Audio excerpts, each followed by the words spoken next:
রমজান উপলক্ষে ভোক্তার চাহিদা ও আগ্রহ অনুযায়ী প্রস্তুত নিত্যপণ্যের বাজার। তবে জাতীয় নির্বাচনকে সামনে রেখে ভিন্ন এক রাজনৈতিক প্রেক্ষাপটে রমজান এলেই পণ্যের মূল্য বৃদ্ধির পুরনো শঙ্কা আরও বেশি জেঁকে বসেছে ভোক্তার মনে।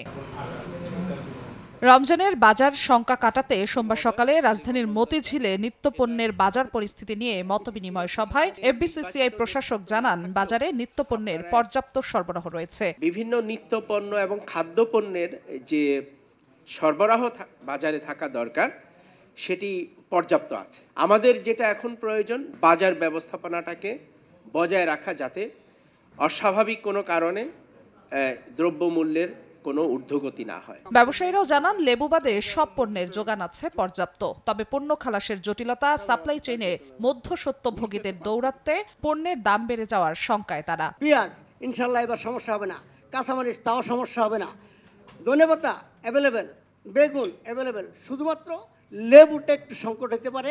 সব কিছু আপনার ইনশাল্লাহ অ্যাভেলেবেল থাকবে, শুধু আপনার মনিটরিংটা করেন আমাদের এই বড় মেঘা মহাজন যারা আছেন তাদের উপরে। বাজারে বাস্তবে সাপ্লাই ঠিক থাকতে হবে, যেটা এখনো আমরা সাপ্লাই চেইনে ডিস্টার্ব ফিল করছি কোনো